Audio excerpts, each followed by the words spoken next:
Hello everybody, my name is ProfRich and today we are learning English and we're going to be talking a little bit about philosophy today. So it's time to get on your thinking cap because today we're going deep. We are going to start off talking about video games. Don't worry if you have no interest in video games. That's just the beginning. We will move on from that and we're going to talk about some very important questions about life, the universe, and existence in general. But of course, this class is for learners of English, so I will explain vocabulary as we talk, and I'll be interacting live with the chat. So hello to everyone who's watching us live, that's over there on PC. And if you're watching this video later on YouTube, then do make sure that you smash that like button and hit subscribe, because this is the best damn place to learn English on the internet. So let's begin with some pictures here of video games from the past. You can see here 6 different video games. Now, to begin with, we're going to talk about some vocabulary. I want you to type in the chat adjectives to describe what you see here. For example, retro.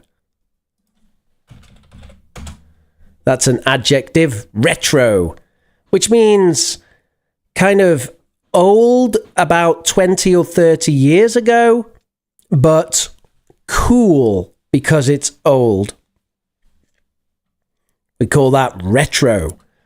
What other adjectives could you use to describe these in general? Or what adjectives could you use to describe one specific of these pictures? These are screenshots of games. We got obsolete, so we're getting some synonyms of my suggestion of retro. Julia says obsolete and Alexander says vintage. So we should be aware that vintage and retro have a positive connotation, but obsolete has a negative connotation. It sounds like out of date. So obsolete meaning old, out of date, and therefore not good.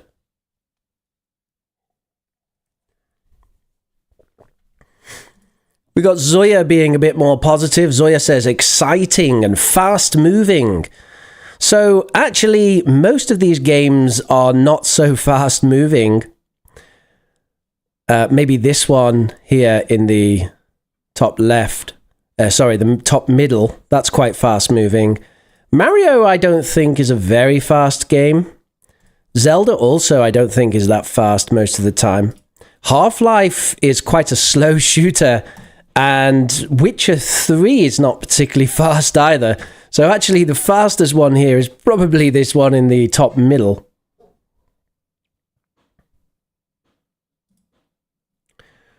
Reminiscing. Reminiscing. Reminiscing not being an adjective, Anawat. How would you describe this one here in the bottom right? And if we go from top left here, we start here, top left. This game was made in 1952. Listen to that passive. This game was made in 1952. 1952, that's 70 years ago. And then as we go right, we have that, and then that, and then that, and then that, and then the bottom left here. Now, what changes as we go from the top left to the bottom right? How could you describe how those change over time? How have video games changed over time? Julia's saying 6 disastrous. Disastrous? Can you see what's happening properly there, Julia? Sure, describe that as disastrous.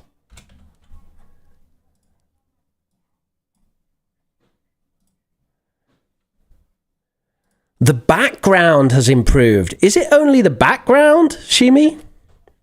The graphics are better. So, I know what you mean, Zoya. The graphics are better. Can we be more specific with better?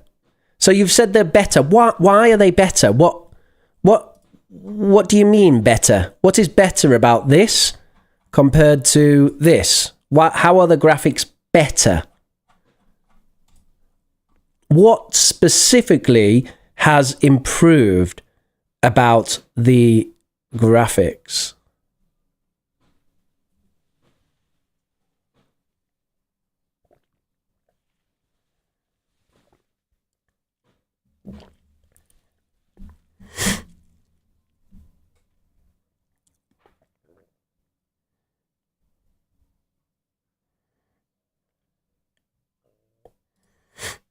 So they're definitely more colourful.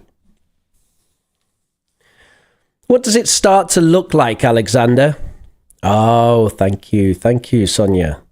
Perfect. Sonia says they seem like real life. So, over time, we see that the games often start to look more realistic. Now, of course, this doesn't apply to all games.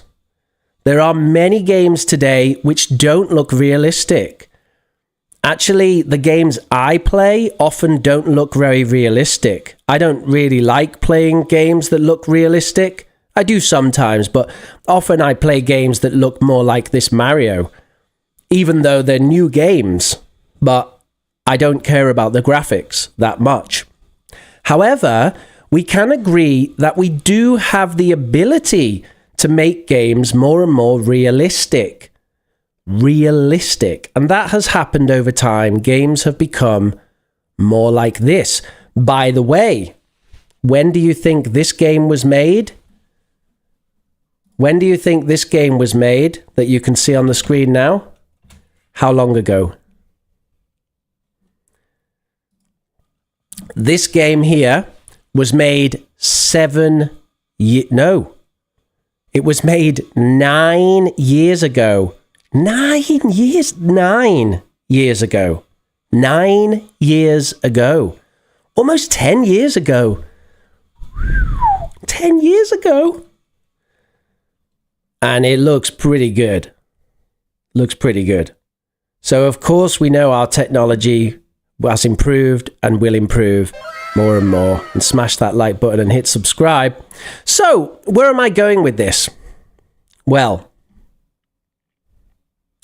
let's think about a specific type of computer game. We could call them games, but actually they have a practical use. So maybe we don't call them games. We could call them games or not. What's this you can see on the screen now? Does anyone know what this is? Sonia says, I've never played a video game. That's all right. You don't need to play video games. I've never played basketball. Julia's played Mario game for donkey's year.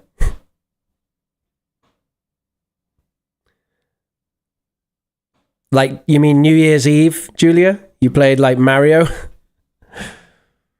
What do you guys think this is on the screen? What is it?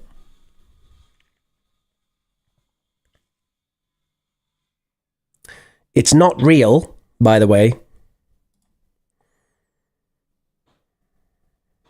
Hello, Lila. So this is not real. And it's not quite a game. We could call it a game, actually. But it's something more specific.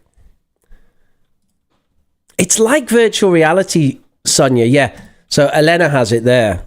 It's a simulator. a simulator. This is actually Microsoft Flight Simulator. Microsoft Flight Simulator 2024. Now, some people play Microsoft Flight Simulator and then become a pilot. And it's a game that really has transferable skills. You learn, because the simulation is so good, you actually learn real things about flying a plane in Microsoft Flight Simulator. And then you can go on and do a pilot course and really learn to fly a plane. And there's things that transfer over from Microsoft Flight Simulator to real life. And you look at it. It looks so realistic. You can play Microsoft Flight Simulator with virtual reality headset. As Sonia mentioned, is it virtual reality? And it's even more realistic. So this brings us to an interesting question, an interesting thing that we can look at. We can consider the technology and how technology has developed. And we can think that we've come from those games that look very retro and old, and now we have things like Microsoft Flight Simulator, which look almost exactly like real life. Almost. They're almost there. So if we think about this on a graph, and we start over on the left, we can think that games didn't look very realistic. Nobody looks at Mario and thinks that's like real life. But now we're at a point where Microsoft Flight Simulator and so on, they look pretty realistic. And at some point in the future, we think, well, we could have a game which seems exactly like reality. If we assume that games and simulators could get more and more and more realistic over time, as we have seen, right? So if this continues, then one day in the future, we will have something that's just like real life. You can't tell the difference. So it seems like that will happen, right? In our lifetimes, we're going to see that, probably. We're going to see something which is just like real life, but it's a simulator or a game. Do you think? So, there's a bit of a problem with this.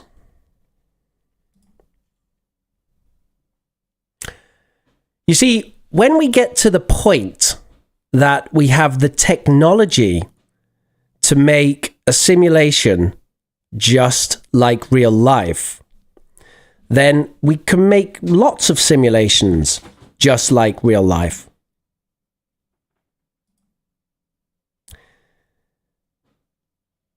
So let's imagine that one of these is the real world and the others are simulations.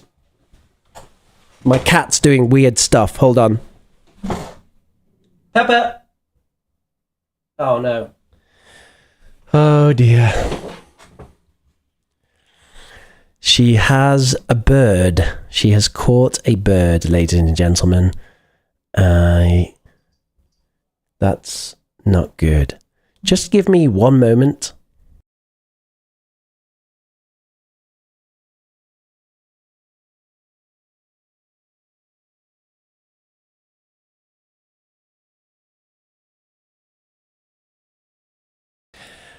I need to assist my wife with this issue for a moment, folks. I will be back in just a few minutes.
Alrighty. Unfortunately, my cat's caught a bird from the garden. I've rescued the bird, but I don't know if it's going to be okay. But it is in a place where they can't get it for the moment, and we'll see. We try to discourage our cats to do that, but it's their nature. Okay, so where were we? We said that in the future, at some point, probably, we will have a simulation, we will have the technology to make a simulation just like real life. So Microsoft Flight Simulator, except it's Microsoft Life Simulator. You can't tell the difference. And when we get to that point, this happens. Because we have the real reality, and then we have a simulation, a simulator, right? Because we create these simulations of life, right? That seem indistinguishable. There's a good adjective for you. Let me type that.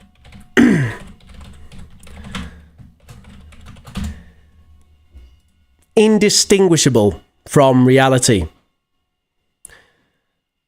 Now, we then have a very serious problem.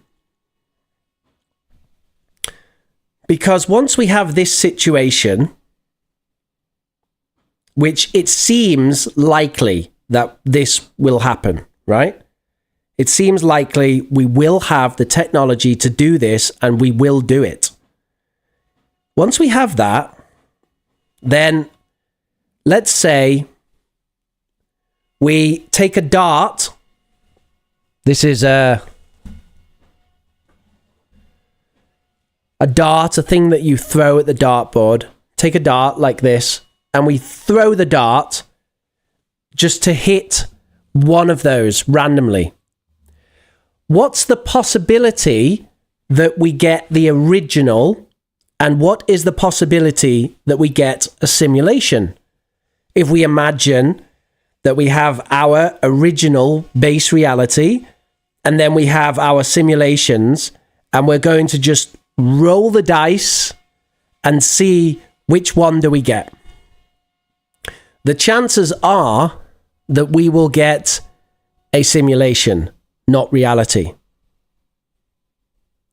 So statistically speaking, it seems that if we choose one world at random, it's a simulation, right? So now we have a problem. Because that means, statistically speaking, this reality right now is more likely to be a simulation than actual reality. So that is the simulation argument, or the simulation problem in philosophy. So I'm going to just read another summary of that.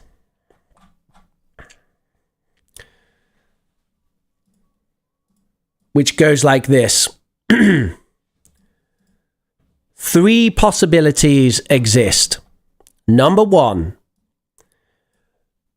we are never going to make a completely real simulation.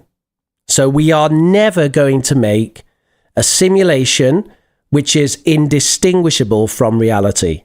That's possibility 1. Possibility 2. We will make a completely real simulation, and we are the first world in existence, the first based reality, and therefore we are the first reality ever to make a simulation. So this is our reality, this is the reality of the universe. We're base reality.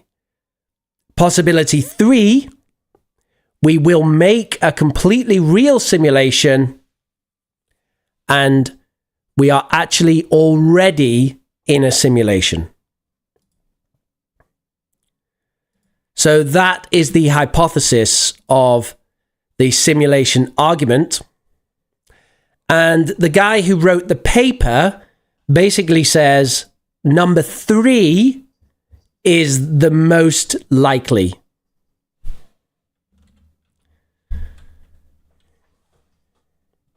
Number 3 is the one that he says that's probably the situation. And this one here is very unlikely. Number 2. Number 2 is improbable, very unlikely. And number 1, well, I don't know. What do you guys think? Number 1 is it's a bad ending. It's a bad ending because probably it means we destroy ourselves in some way. Like we blow up the planet or whatever. Something bad happens, right? But if we don't destroy ourselves, at some point, we will make a completely real simulation. And given that we will make a completely real simulation, we must consider one of these 2 options. So Shimi's put it as life is a game. It could be. And there's a very, very interesting guy who makes that argument, actually. Just trying to remember the guy's name. Rizwan Verk. Yeah. So he's a really interesting guy. And he talked a lot about that, about how life seems very much like a video game in many ways. It's like a video game with perfect immersion. A video game where you don't know it's a game. Have you ever been watching a film and you forget that you're watching a film because you're so into the film? You're so interested in the story and you're so fascinated by the film that you just forget that you're watching a film. It feels like you're there in the film. That is immersion.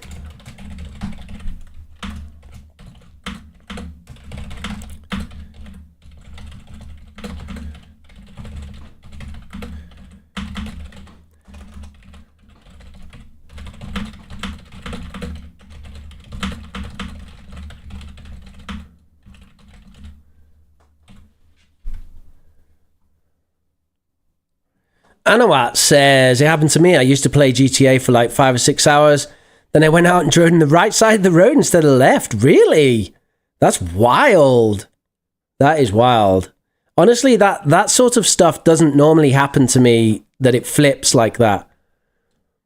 I did hear people who played Tetris so much that they used to see the world as Tetris shapes. Which is a bit wild. And hello to Enrique Gonzalez. So what do you guys think about these 3 possibilities? Which of these do you think is true? Do you think there is a 4th possibility? Is there a 4th possibility? There's some good synonyms from Julia for immersed, captivated, mesmerized, intrigued. Immersion is even more than that, because immersion is like you just forget about the outside world and you're completely into the thing, whatever it is.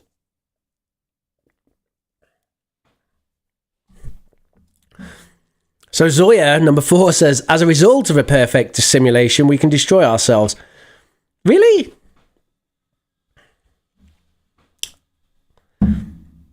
Why would a perfect simulation... Oh, right, because people play it and then don't eat and then die or something? Yeah, that's possible. That's possible. But really, it's 2 or 3. It's just that you've added a next step after 2 or 3. So we still have possibility 2 or possibility 3 happening first. in your scenario.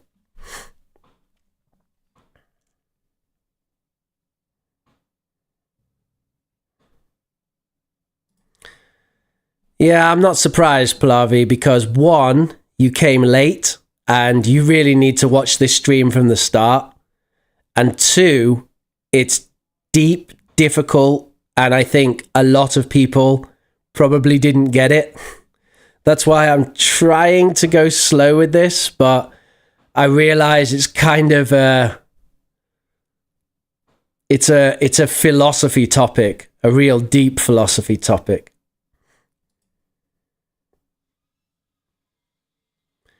I mean, we are contemplating the very nature of our existence.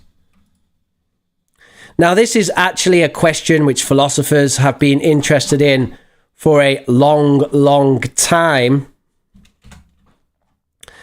And you've probably seen films like The Matrix, which happens, that sort of thing happens. But we've also got Descartes. Now, Descartes, I'm sure most of you have heard of Descartes, at least, in some way. René Descartes, in the 16th century, 26th, no. In the 16th century, Descartes wrote a book called Meditations on First Philosophy. And Descartes said, how can we know that anything is real? He asked himself, what is real? How do we know what is real? How do we know that anything is real? Like this. How do I know that this is real? How do I know that I'm not in a dream? How do I know I'm not dreaming? It seems real, but you know, sometimes when you're in a dream seems very real at the time. So real that you don't realize it's a dream. So how do I know right now I'm not dreaming? This is the question that Descartes asked. And he said, well, actually you don't. You don't know that you're not dreaming. You don't know, in terms of our new argument, you don't know that this isn't a simulation.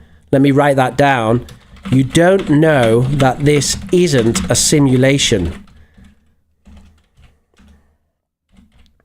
Now, obviously, in Descartes' time, he had no idea what a simulation was.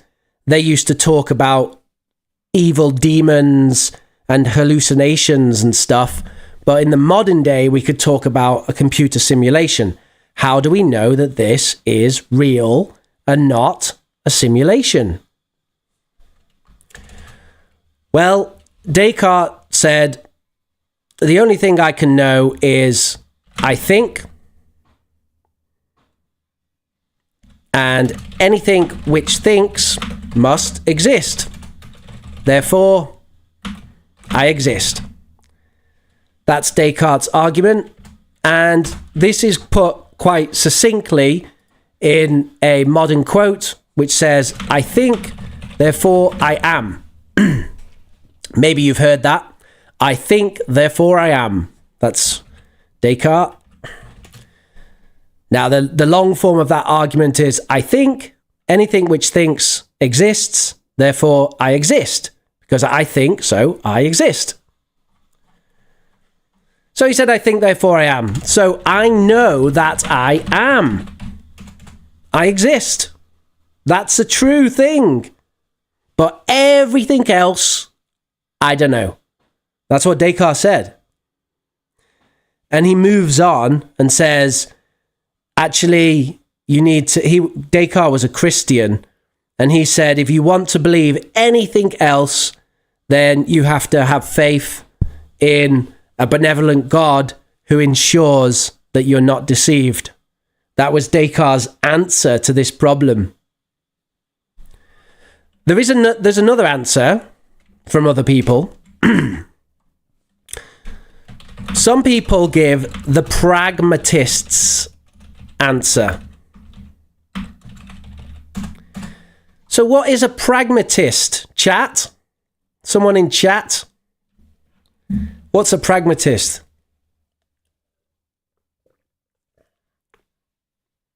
Well done, Shimi. I know I'm alive and not dead. Exactly. Because you think, and in order to think, you must be alive. So, if you think, then you're alive. I think, therefore I am.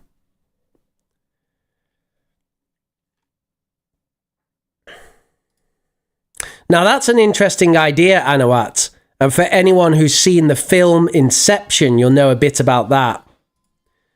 So it's something like hands-on experience. Actually, pragmatism and a pragmatist often relates to something about hands-on. We believe in what we can see. That's more of a empiricist, Zoya. You're talking about an empiricist, which is related, but not exactly. No one's quite got what a pragmatist is yet, or what it means to be pragmatic.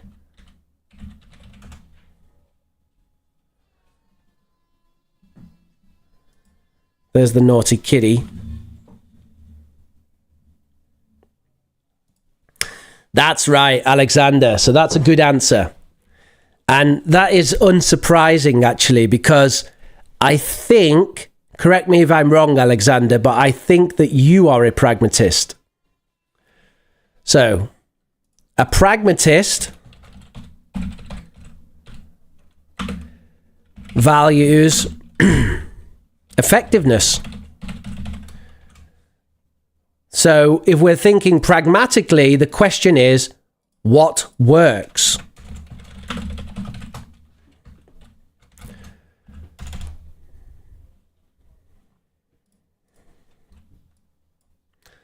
The pragmatist wants to know what works. What's true doesn't actually matter so much, right? I mean, what's true can be helpful for determining what works, but really, a pragmatist says what works, right? So the pragmatist's answer to this problem is, yeah, so what? Something like,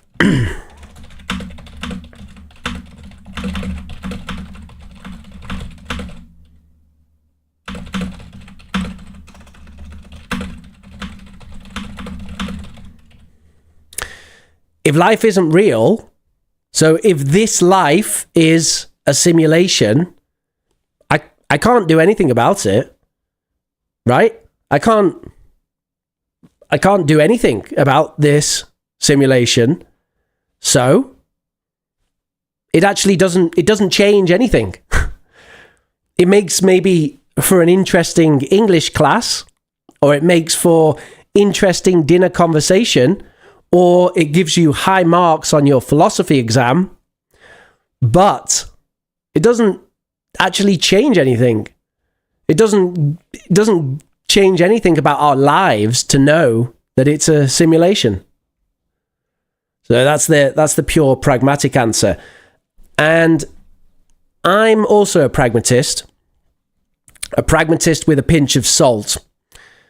Actually, I think if you are a philosopher who considers these sorts of problems, you really have to be a pragmatist, because otherwise you go crazy.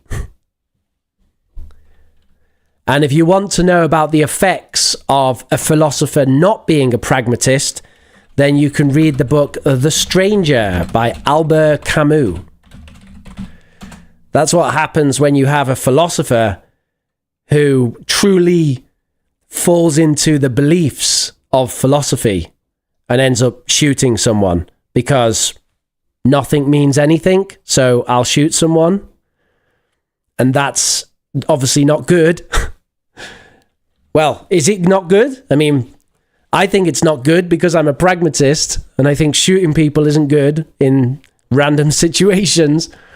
But as a pure philosopher who believes, for example, that nothing necessarily has meaning, then maybe you don't even believe in good or bad, right? I think you have to appeal to pragmatism to accept things being good and bad.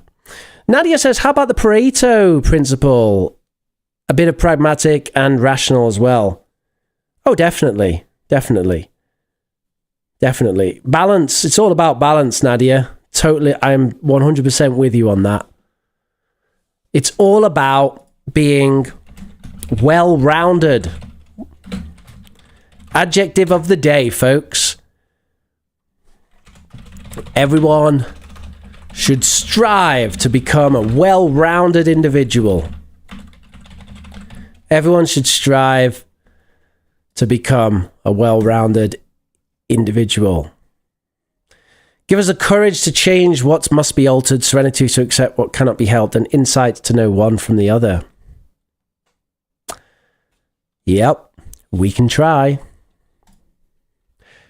And Anawat says, after this lesson, I have to ponder the reality of my existence. Good, Anawat, because that's my intention. So I'm going to give you guys some questions to discuss, and I would like you to talk about them in the chat. Zoya, this life is so beautiful, so we should enjoy it. Yeah, just like video games, right? Some video games so beautiful, and I love enjoying them. So why don't we enjoy this life too? Yeah, I'm with you.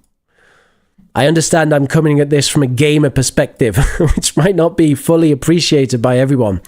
But yeah, let's enjoy it.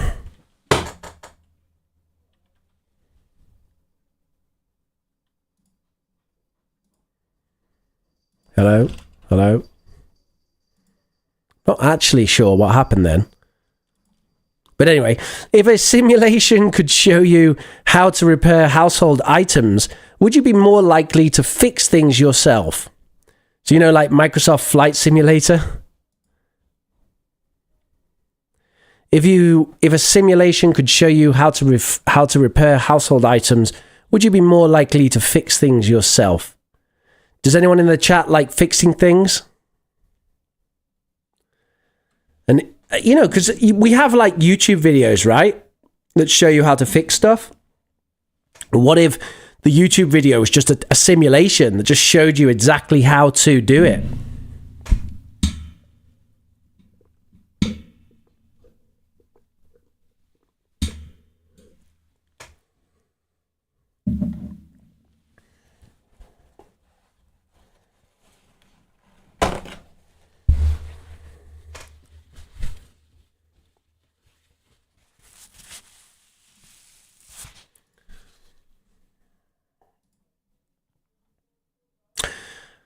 Not much interest in that question. Give you another second or two if anyone's got an interesting comment to make about that before we move on to the next discussion question. Are you a practical person? Do you think that real simulations could help? Zoya says it helps a lot to improve or at least try. Very good.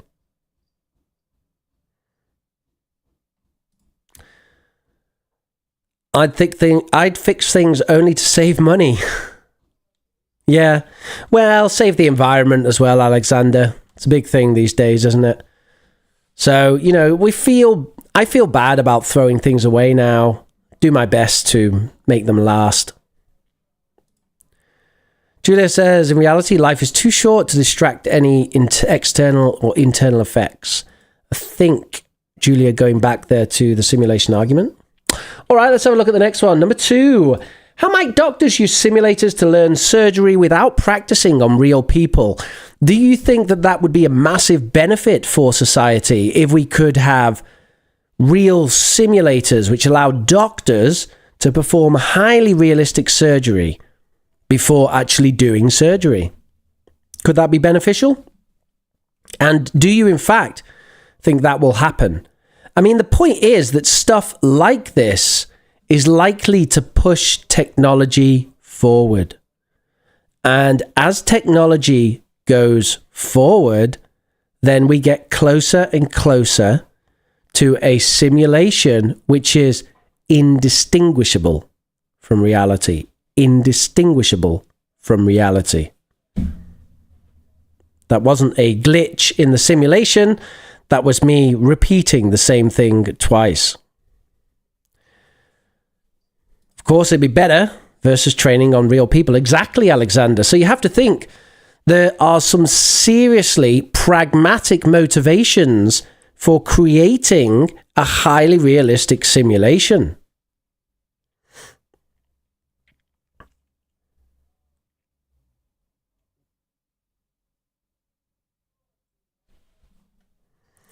Shimi, on the other hand, thinks it's a very bad idea.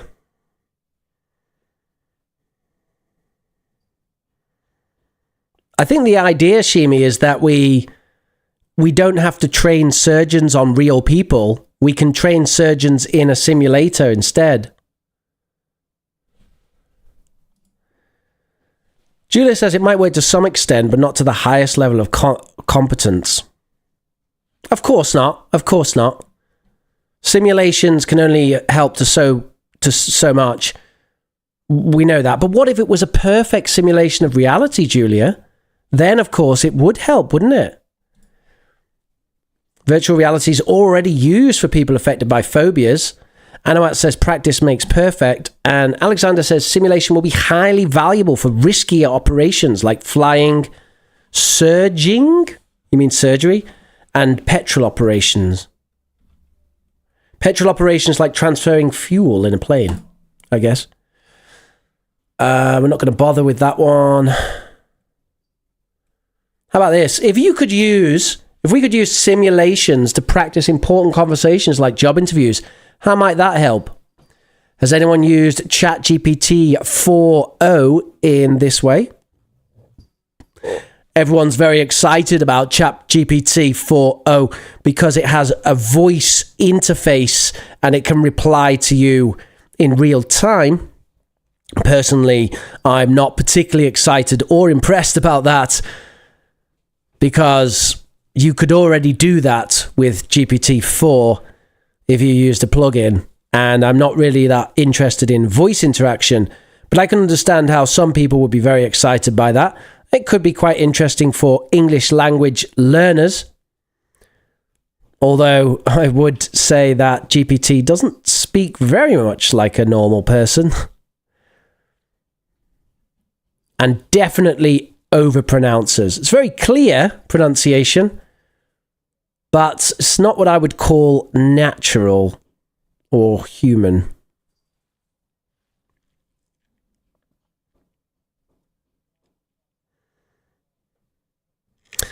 On the other hand, using GPT to practice a job interview sounds like an exciting or interesting proposition, could help quite a bit.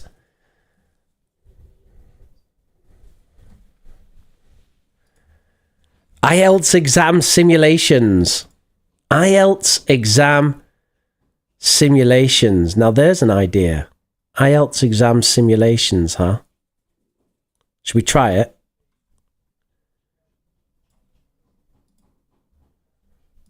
Let's try it. Has it knocked it off again? Hello? 1 2 1 2 1 2 1 2. I honestly don't know what's causing that. I'm getting a bit worried about my computer. It's doing some weird stuff. Remember last week, was it? It started shutting off.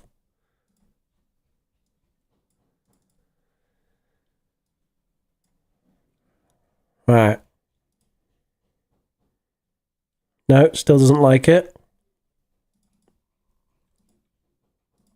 There we go.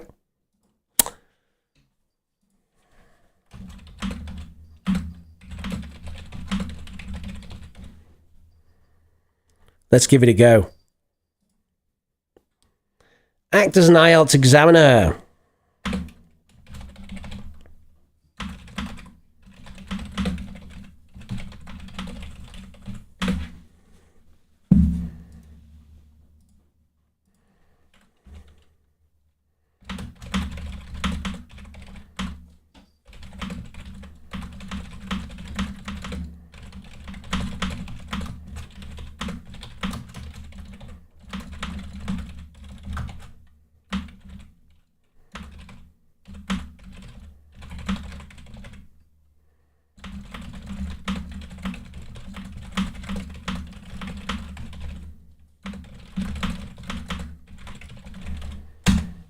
Let's give it a go. I'll go in the top right.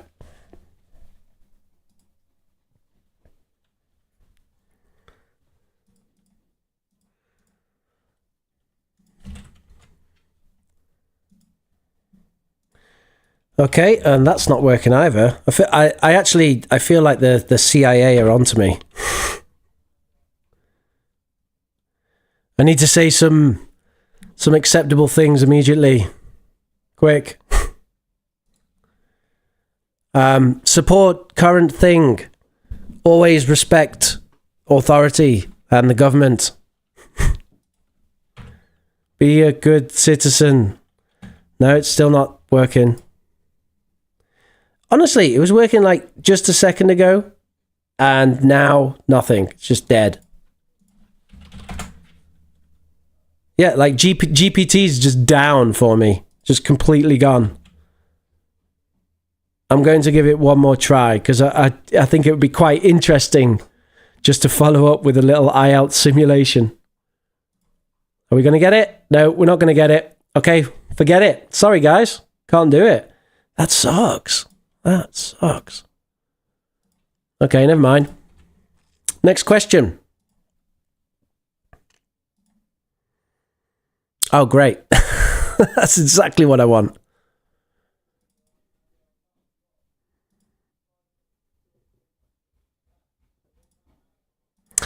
If you could simulate a historical event to experience it, which would you choose and why?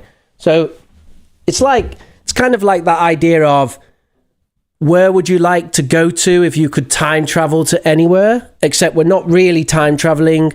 We're just going to simulate a historical event to experience it for real. What do you guys think? Is there any that you'd really like to simulate? To experience?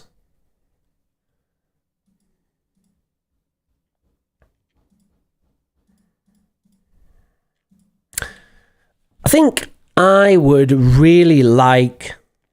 I mean, there's so many I'd be interested in. I would 100% spend a lot of time in ancient Rome, looking at the events of ancient Rome. I would love to meet Alfred the Great. I would love to see the events of Alfred the Great.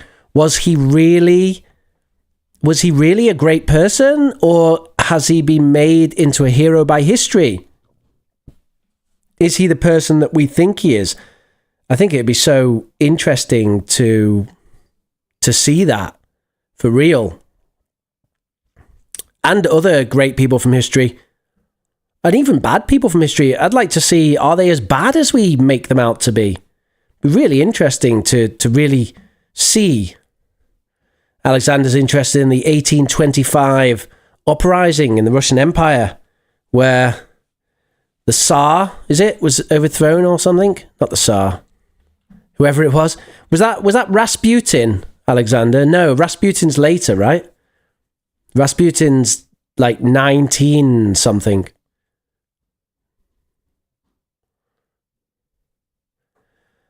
I'm not into history so much, but I'd love to experience the creation of the world. Wow, Zoya, that's a big one. You know, you can do that already? Kind of.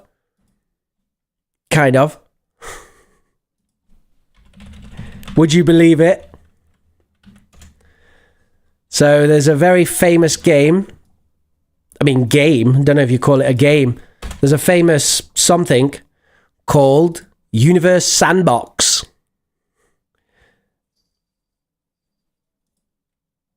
It's quite popular. Very popular reviews. £25. It's been out for a long time. Been out for almost 10 years.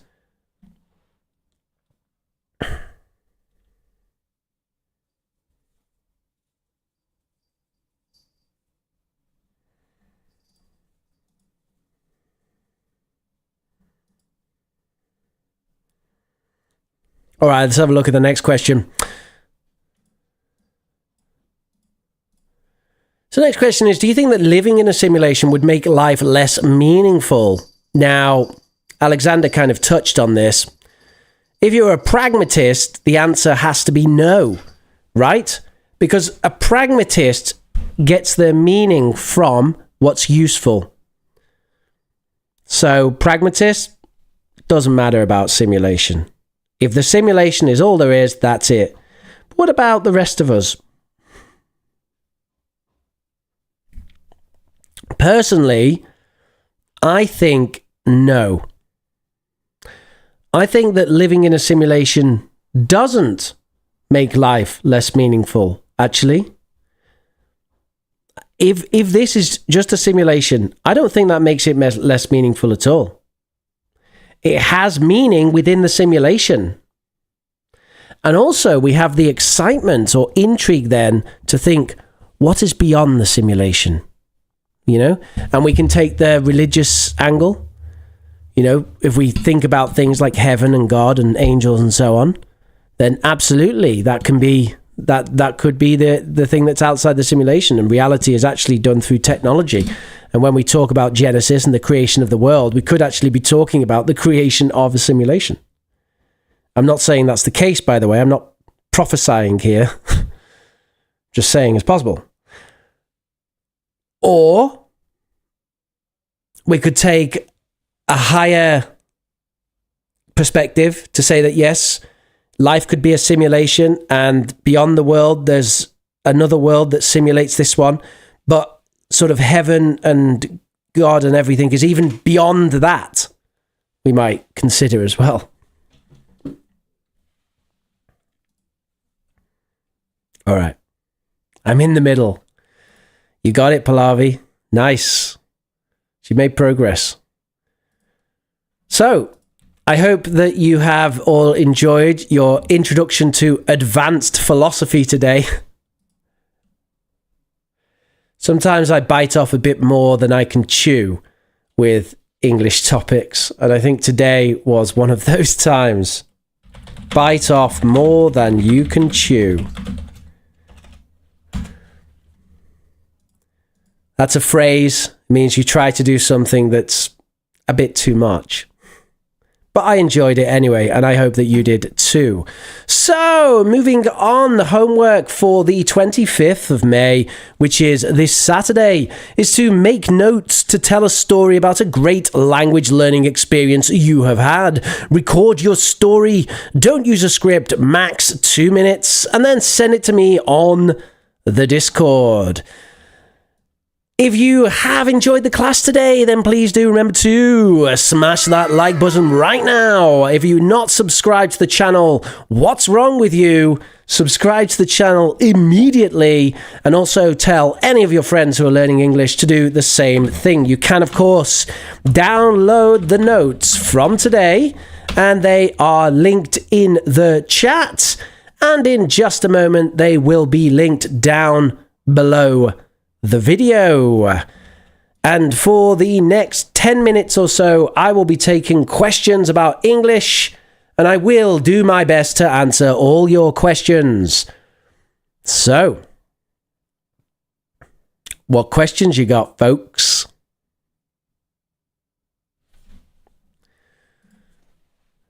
The best simulation is a preparation tool for a payable exam. It could save time, money, and find weak points. Yes. We also need to consider the possibility that with developments in technology, Alexander, assessments are likely to change significantly in the future. So that is something to be aware of.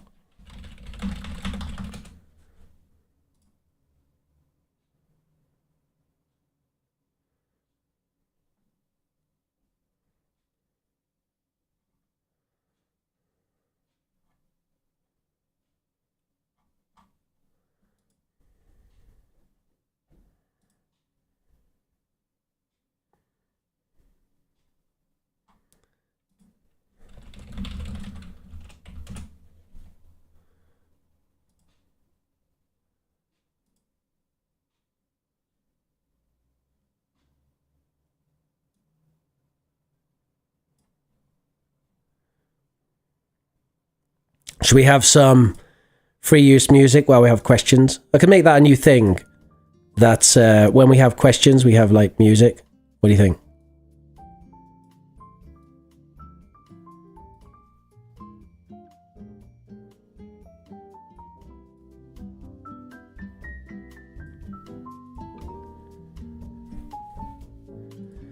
How to handle heartbreak, teacher. Just asking.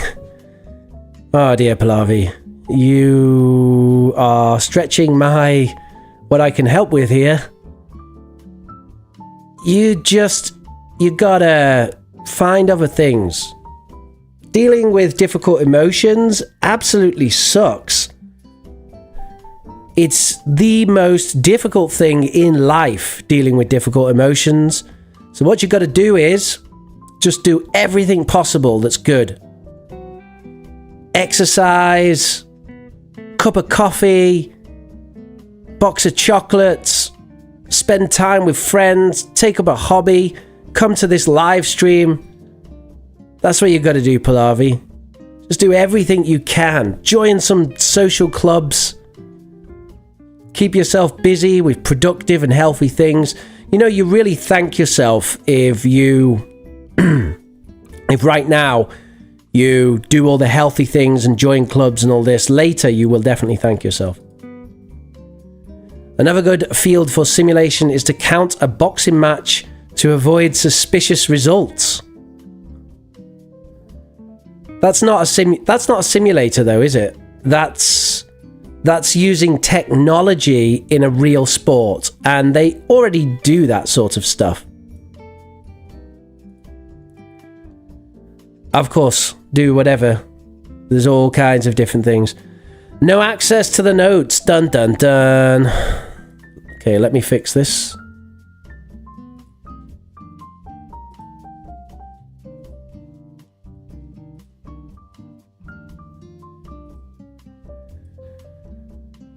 Hey.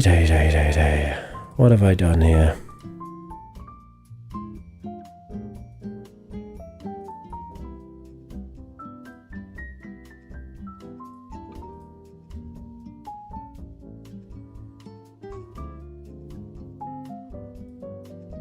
Okay, you should have access to that now.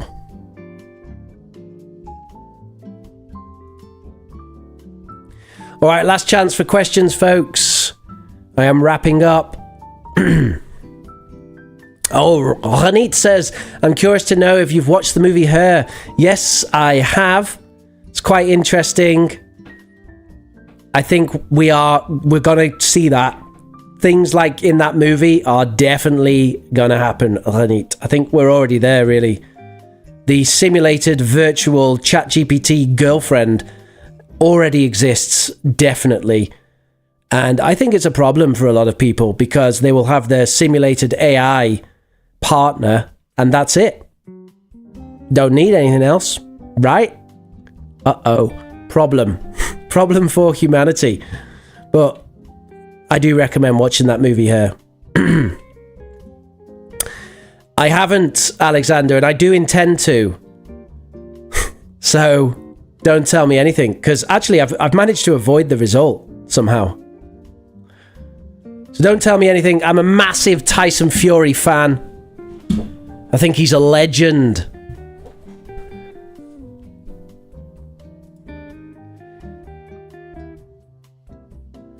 Do you usually say shallots or just onion or red onion for the red one?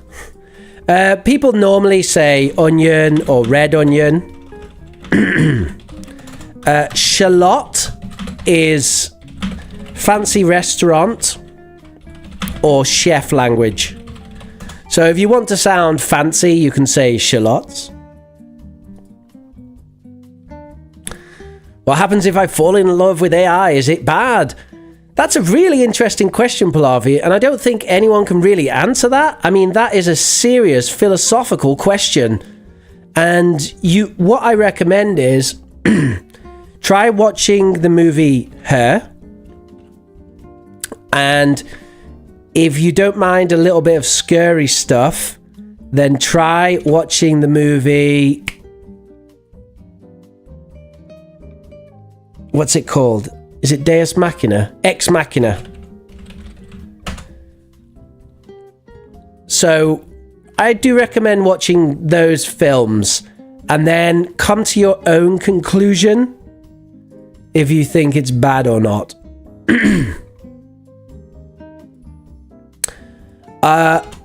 For the spice, Aulia, The spice is paprika. So, you know, when you have it like ground up, right? By the way, Google Images is quite good for this. Like, if you Google it, you'll see it. Like, that's paprika, right? But bell pepper is pepper that looks like a bell.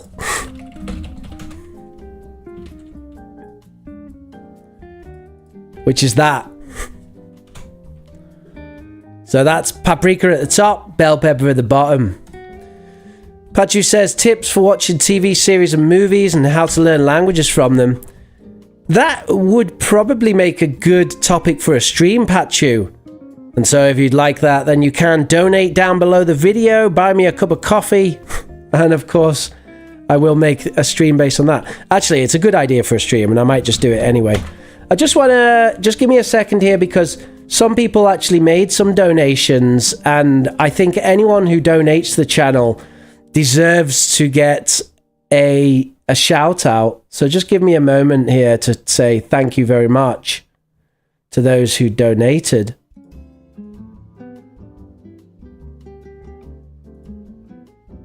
So thank you very much, Manuel Gordillo, who's a regular contributor to the channel. It's always appreciated. Thank you very much to Lucats. I don't know if you're there, Lucats. I've never seen you in chat, but thank you so much for your donation. I did, of course, have a coffee on your behalf.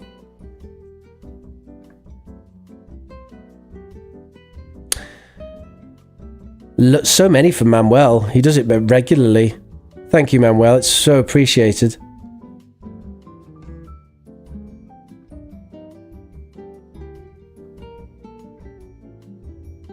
I thought there was someone else I hadn't shouted out, but I can't actually find it now, so I guess not. Well, thank you very much, Lucats, anyway.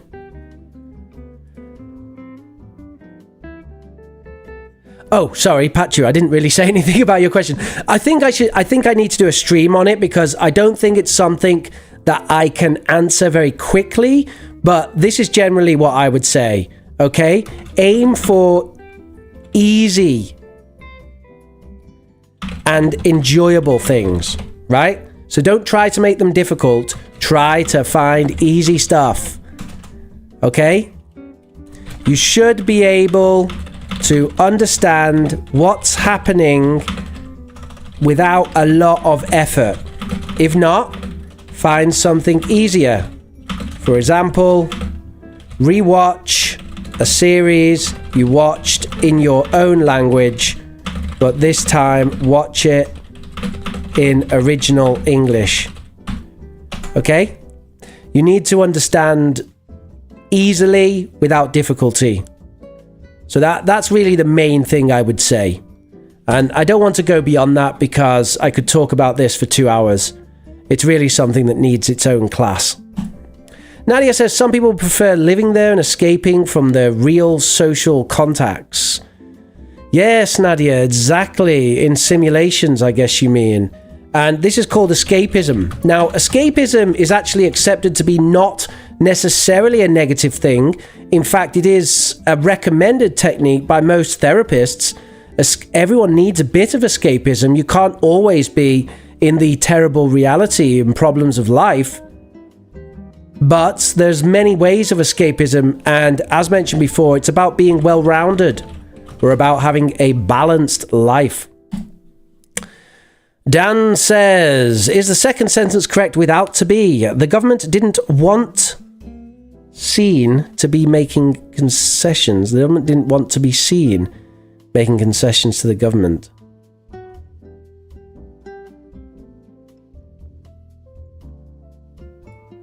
The first one's wrong, Dan.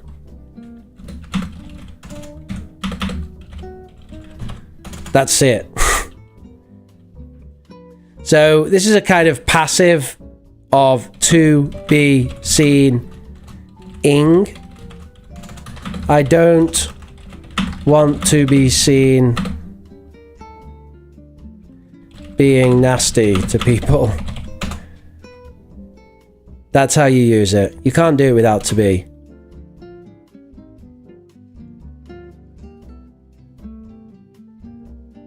But you could say, I don't want to seem nasty to people.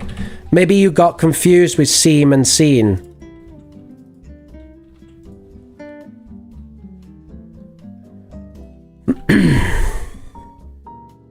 Oh, really? Interesting. Well, to be honest, it's not that horror, Pallavi. It's not that horror. It's just it's a bit scary. But I recommend watching Her instead.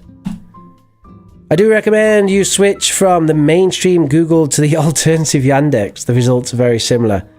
I use Yandex a lot, Alexander, especially for images. I think the Yandex image results are superior. Shall I give you an example?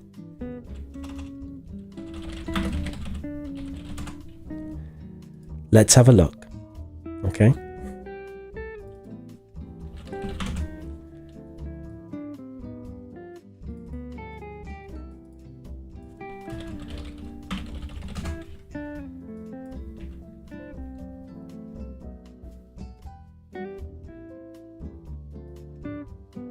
My internet's being really dodgy at the moment.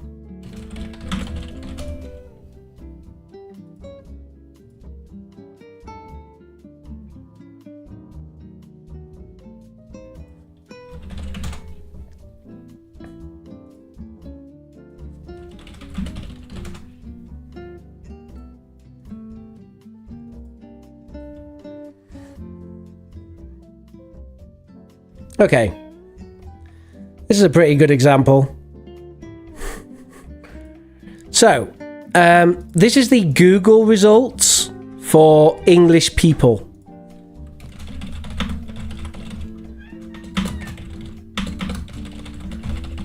So the search results, image English people. So on Google, we get this. Now, some of this is pretty good. Okay. Some of it kind of makes a little bit less sense. But okay, we can think what we want about it. But that's what we get on Google. Not perfect, but you know, so.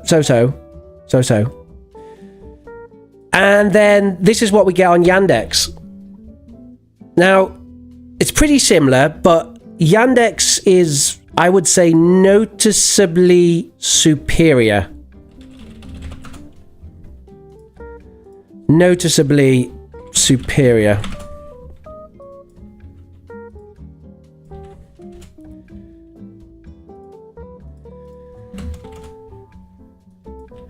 Let's try another one.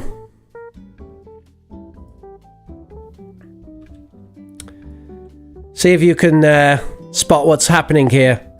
So this is a search result for University Professor UK image search. Here's Google for the search results of a University Professor UK.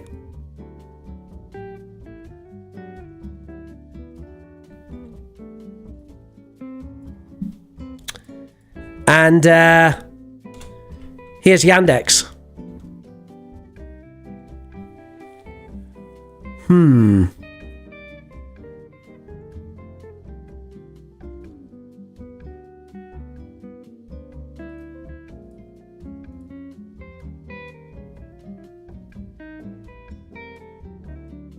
Well, that's interesting, isn't it?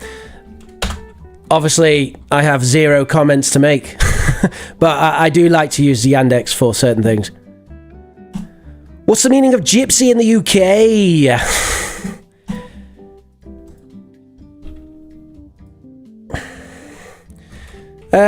Gypsy is a bunch of people with caravans who travel around and fight people.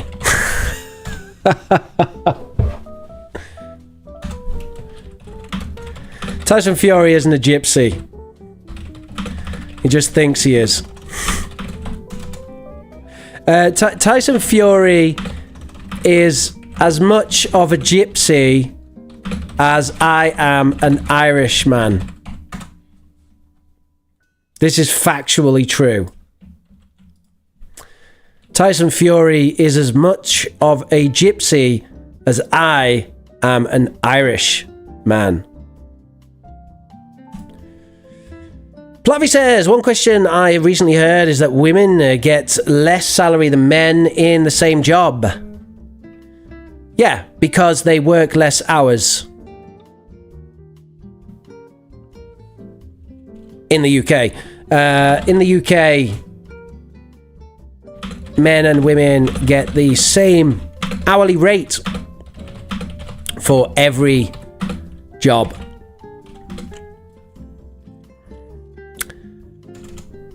However, women on average prefer to work part-time, and so overall have a lower income. You can check the statistics on that. It's true. Alia says, I'm still confused on the conditional sentence. Really? All right, Alia, come on. Let's do this. Number 0. If it rains, I take an umbrella. 1. If it rains, I'll take an umbrella. And by the way, that means tomorrow. And by the way, that means whenever. Number 2. If it rained, or let's even say if it were raining today, I would take an umbrella. But it isn't, so I don't need to. So that's 1, 2, and 3. Or sorry, 0, 1, and 2. And then 3 is just like 2 in the past.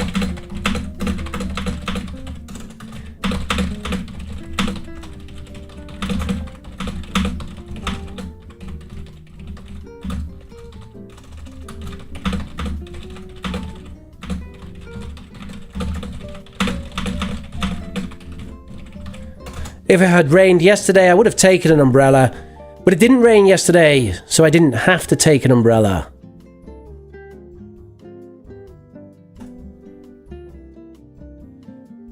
Yeah, I agree.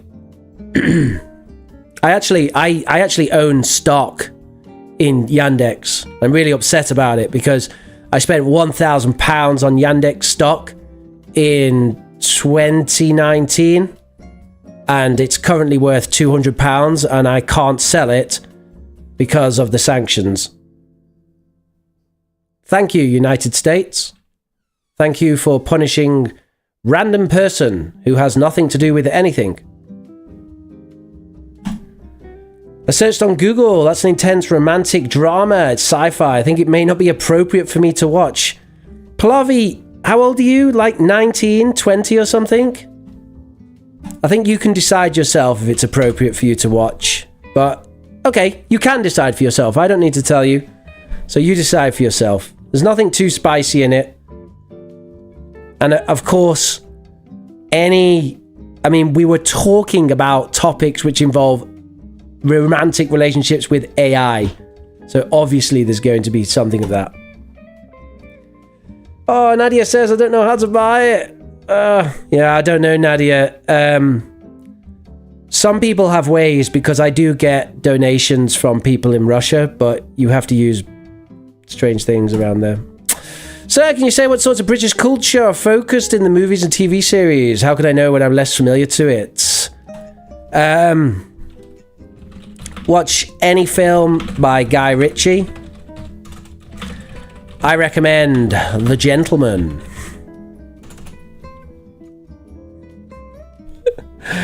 That's some British culture for you. Also, Blackadder series 2, 3, or 4. Series 4 is good. Check out Blackadder series 4. Check out Red Dwarf series 6 if you like British sci-fi. Series 6. Start with series 6. You can go back later, but start with series 6. Okay, I want to wrap up, guys. Men can't be feminists. Men can be feminists. Men can be feminists. Of course they can. I think the question for a lot of... See, the thing is, Pallavi, it's a very different context. Like the context of, let's say, feminist in India, right? Feminist in India says, or feminist in an Indian context says, women should have the same rights as men, you know, and stuff like that, right? So, you know, I think basically like 99.99999% of Western men would agree with this statement that women should have the same rights of men, right? So if we say that that's feminism, then you can say, actually, almost all Western men are feminists because they agree with that. I mean, strongly agree with that, you know? To the point where if someone is against that, you know, people are like, what? What's wrong with you? Why are you against that? Right? Now, the problem with Western feminism is that it has come to be associated with lots of other things which maybe are not so good. For example, looking down on women who choose to have families. Looking down on women who choose to stay at home instead of build their career. Looking down on women who support right-wing ideas, and I'll kind of put quotation marks around that. So Western feminism has become associated with these sorts of positions, and because of that, the term itself has become toxic. Like a lot of people don't want to associate with that term in the West now because it's become associated with these very nasty viewpoints and kind of bigoted viewpoints, actually. So that's unfortunate because the original idea of feminism is obviously a very good idea, that men and women have equal rights and should be treated with equal respect. And I think, of course, we can agree on that, right? Well, I can anyway. But I don't call myself a feminist because of reasons like that and other reasons.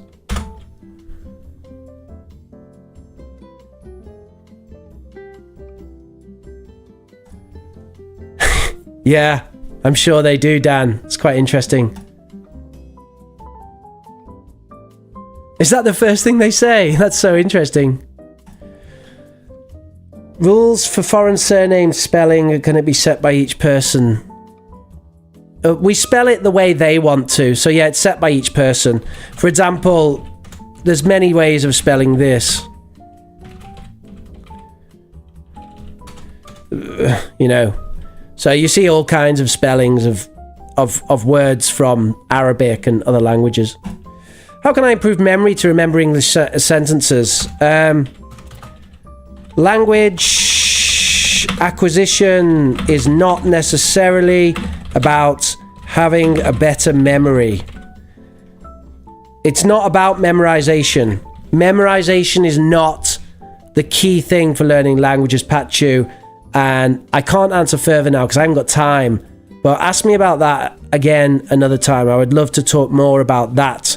Specifically, just jog my memory by saying, how can I improve my memory to improve my English, Rich? And I'll try to tell you about why that doesn't matter. Yeah, well, I can't control that, Alexander. All right? What's that got to do with me? You know? It's Rishi Sunak and his buddies. And really, it's just this, the whole institution, isn't it? Nothing to do with me. I mean, exactly, just like Putin's actions are nothing to do with most Russian people. Like my best friend, who was a games developer in Russia, and he had to leave the country because of the sanctions. He spent 3 years establishing his business, And the whole thing was destroyed overnight. And he had to move country and completely start again. He worked really hard to try and support his family. He's a really nice guy, really good guy. So it's sad, really. But I don't think anyone blames him for Putin's actions, so why is he punished? And in the same way, don't blame me for Rishi Sunak. And I didn't vote for him. In fact, nobody did. He wasn't elected. What about if it rained tomorrow? I would sleep all day. Yeah, that's a second conditional. Second conditional is present or future imaginary. So that's exactly what you just said. I'm a woman, but I don't know if I'm feminist. I need to study the main idea of feminism, then I consider that. Yeah. Also, it's more about context as well, Pallavi. It's like, I think you can say, I'm a woman who believes in equal rights for women in India. That's a good thing to aim for, right? And I don't have more to say about that, really. I've never been to India. I've heard bad things about the way that some groups of people are treated. Not only women, but also people of, like, lower caste system. But I don't really know a lot about that, so I can't really comment further. And, you know, we have some of that in the UK as well. The upper class look down on the middle class look down on the working class. But I don't think it's as extreme as in India. By the way, I'm from the working class, so hello there. If I were Indian, I'd be the low caste. That's where my background's from. But I have no shame about that. And I think if anyone looks down on me because I come from an industrial working class background, my family, my great grandfather was a farmer, and they were all farmers. Beyond that, my grandfather was an engineer, and my dad was an industrial worker. And, you know, that's fine for me. And if anyone looks down on me because of that, I think that says more about them. So, thank you very much for watching today, folks. My name has been ProfRich. If you have enjoyed the stream today, smash that like button and hit subscribe. I think we'll take it down to earth a little bit next time. I wish you all a lovely, lovely week, and I will see you on Saturday. Bye for now, folks.